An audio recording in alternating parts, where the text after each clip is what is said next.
تعالوا معايا يوم في حياتي بتاريخ 16 سبتمبر.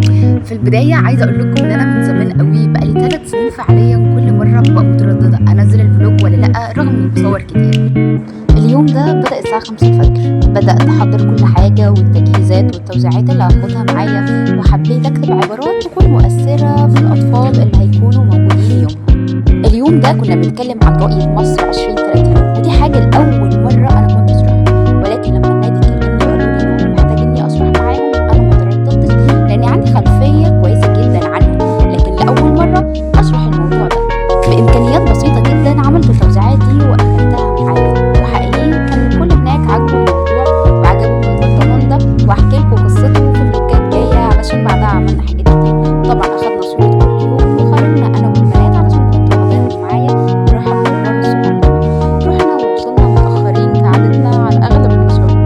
بدأنا ننظم الأولاد ونوزع الأدوار لكل واحد ونشرح لهم إحنا هنعمل إيه في يومنا.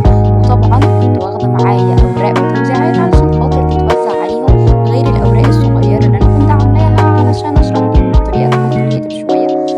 طبعا بدأنا نشرح وكان يوم غاية في الروعة، وحقيقي انبسطت جدا بتفاعل الأطفال معايا، لأننا بجد إحنا بنتكلم في سن من 7 و15 سنة. أعلى حد معانا كان حوالي 16 سنة، وكانوا أطفال صغيرين. وطبعا تسنيم قعدت تعرض شوية أفكار والمشاريع بتاعتها حابة تعملها وهكذا، وهي بالفعل كانت شغالة عليها، لأن احنا يومها بعد ما خلصنا وأخدنا بريك جالينا دكتور هند ودكتور فاطمة علشان يتكلموا معاهم عن